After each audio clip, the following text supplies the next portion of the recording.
Hi, and welcome to today's office visit. The purpose of today's visit is to find out exactly what's causing the pain in your hands and feet. Oftentimes it's called peripheral neuropathy. Now, periphery just refers to anything outside the brain and spinal cord, the nerves that go to your hands and feet, and neuropathy simply refers to damage to a nerve. So peripheral neuropathy is damage to the nerves in your hands and feet, oftentimes causing numbness, tingling, burning sensation. Your feet can feel hot or cold on the inside when to the outside they feel the exact opposite.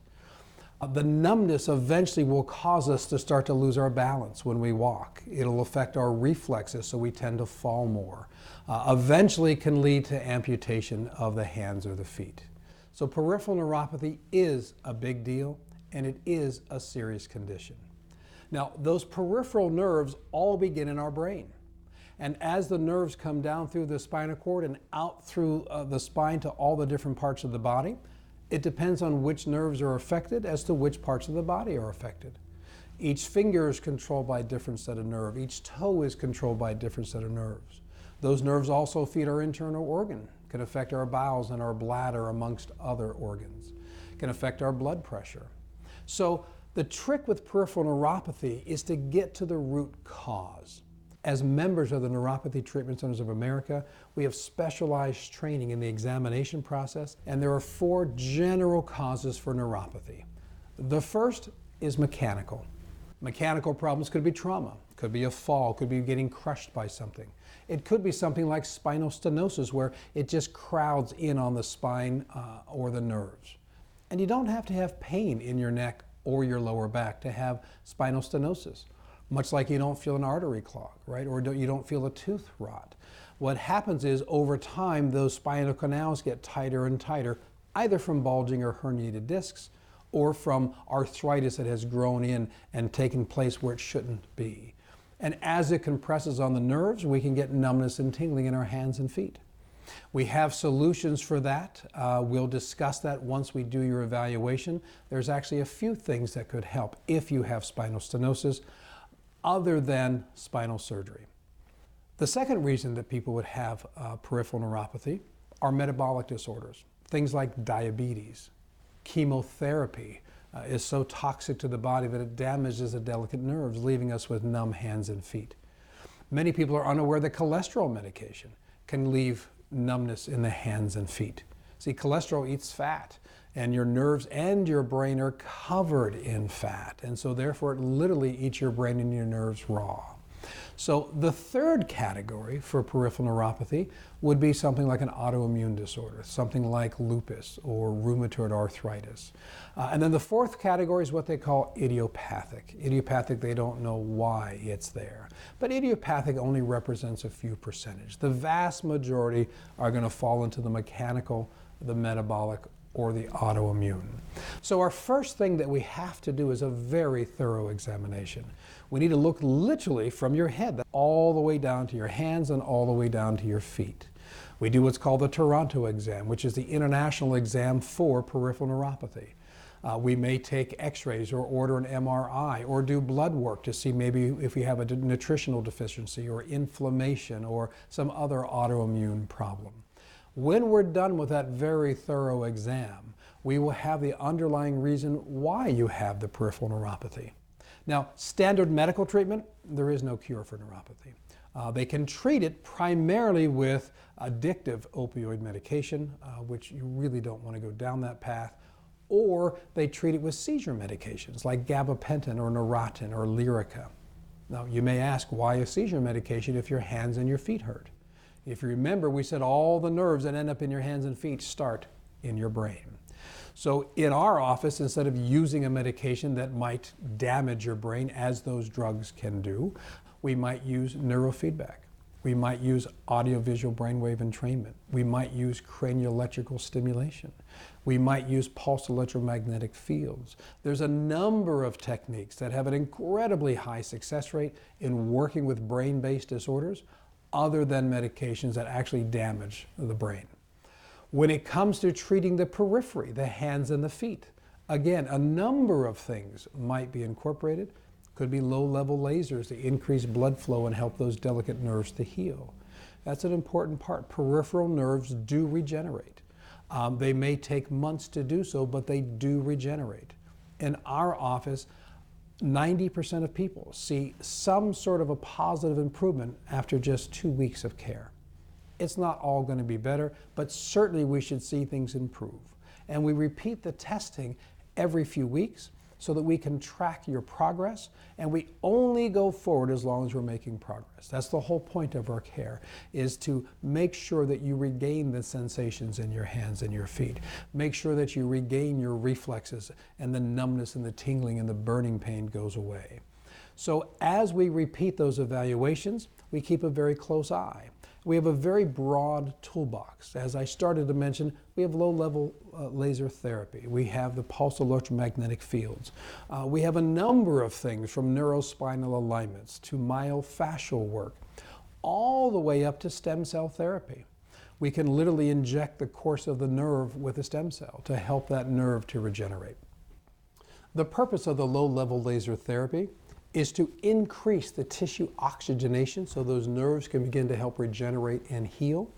It's to increase blood flow so it can bring vital nutrients to help those nerves to heal. Pulse electromagnetic field, because the field pulsates at a particular frequency, it too helps regenerate the tissue. It helps regenerate the nerves to heal, increases oxygenation. Every time the magnetic field pulses, it causes those cells to quite literally spit out, if you will, metabolic waste and bring in fresh nutrients to help the cells to regenerate and heal. The purpose of the platelet-rich plasma, very similarly, would call your body's own natural stem cells to the area. It would help reduce inflammation. It would help stop the degeneration that is occurring to the nerves. Unlike a stem cell, it doesn't grow new tissue. If we were to inject a stem cell, the stem cell literally would help the tissues to regenerate and to grow new tissue. So depending on what it is we find we need to do, whether it's VAX-D to decompress the disc and open up those delicate nerve holes to take the pressure off the spinal cord or the peripheral nerves, or the PEMF, or the low-level lasers, or the PRP, or the stem cells, or any other of a number of things that we have. Those are just actually the tip of the iceberg to help your body to repair, regenerate, and heal. And that's what separates it from simply taking a medication. The medication just numbs you to the fact that it's going on, but it has done nothing to address the underlying reason why, which is how these chronic conditions continue. In fact, a recent study published in a major medical journal showed that patients who go see their family doctor with a chronic problem, who then maybe have therapy or take medication or have injections or whatever it might be, 12 months after that initial appointment, 75% of those patients still have pain and disability. And the reason is because nothing was done to address the why. Simply a prescription was written to address the outermost symptom or try to mimic or diminish the symptoms, but nothing has been done to fix the cause. I need to also let you know, unfortunately, that insurance coverage does not exist for cures of diseases.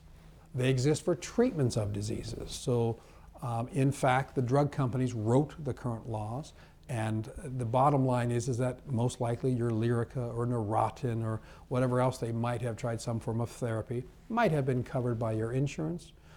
But if we get into low-level lasers and pulse electromagnetic fields and lifestyle management or VAX-D disc decompression, those things are not covered services.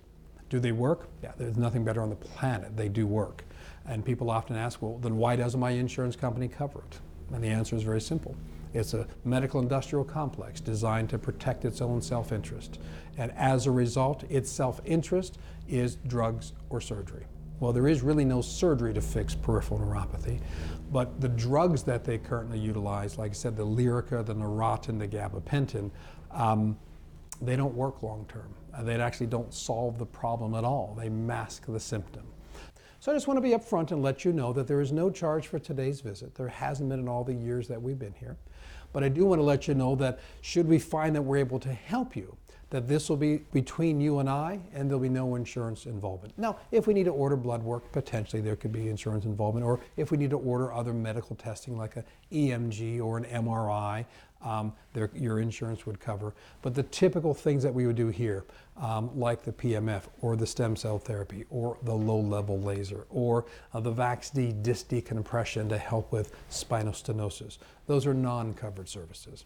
So I just want to be upfront so you're aware of that, and we'll handle all of that in due time. And we have never, in all the decades we've been here, turned anybody away for financial reasons. We have a payment plan to literally fit any budget. So just relax. Breathe easy. When we get through the examination process and we discuss exactly what needs to be done, we'll spend time and figure all those things out as well. So I guess at this point I should also discuss that many people who think they have neuropathy actually don't. They have what's called a radiculopathy. Now I know that can be a little confusing, so let's just think of it this way. A neuropathy is damage to a nerve. So think of a baby plant and the delicate little roots off the bottom of that plant. If we were to take a sampling, a biopsy from your hands or your feet, there's roughly about 5 nerves for every 1 millimeter of skin, and we should see healthy nerves. In peripheral neuropathy, you would see the nerves become damaged or weakened. So truly there is then damage to the nerve. Nerves can regenerate and heal. Again, that's the purpose of the low-level lasers and the PEMF or the stem cells or whatever it is we might need to do. If diabetes is a little further upstream that's caused those nerves to die, we have programs that can not just manage but actually reverse your diabetes and have you off the medication. That usually takes 30 to 60, maybe 90 days to do, but that's what a peripheral neuropathy is. The second class of people have very similar symptoms, maybe numbness in the hands, numbness tingling or burning in the feet, but it's actually caused from a radiculopathy. Just think of the word radiate. It actually starts in the spine and then works its way down the course of the nerve to your hands or to your feet. Now, each are painful. Both are very serious conditions, but both, because they have different causes. One is caused by literally damage to a nerve. The other is caused by something pinched somewhere, compressed, stretched, whatever it might be, that causes something somewhere else. So the purpose of today's visit is to get your full history, to check whatever other tests we might need to check, whether it's blood work or MRI reports or EMG reports or whatever else you might have, to do our full, literally, head all the way down to your fingers and toes examination, then determine is it a true neuropathy or is it a radiculopathy, then to set up a proper treatment program, and then to monitor that every few weeks. And what we should see is a steady return of the function in your body. Now, it may not return back to a full 100%. Our first step is to stop the damage and then begin to reverse it. Maybe you'll regain 20%, maybe you'll regain 50%. Quite honestly, most people regain 80 to 100% of their normal function. So not only have we stopped that disease process, but we've actually reversed it. And that part of our care is called regenerative medicine. We literally regenerate the parts of the body that are no longer working properly. And that's a far cry different than simply taking a medication to try to suppress the numbness or the burning, but does not actually address the underlying cause of why. Now, I guess I'd also like to chat about the different types of pain. Most people think, well, that pain is pain. It all hurts. But in fact, there are different types of pain.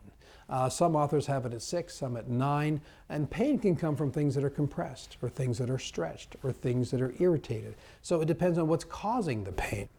But in general, those pains are divided into 2 main categories: acute pain and chronic pain. Now, modern medicine excels at taking care of acute problems. They don't do so well, by their own admission, at more chronic problems.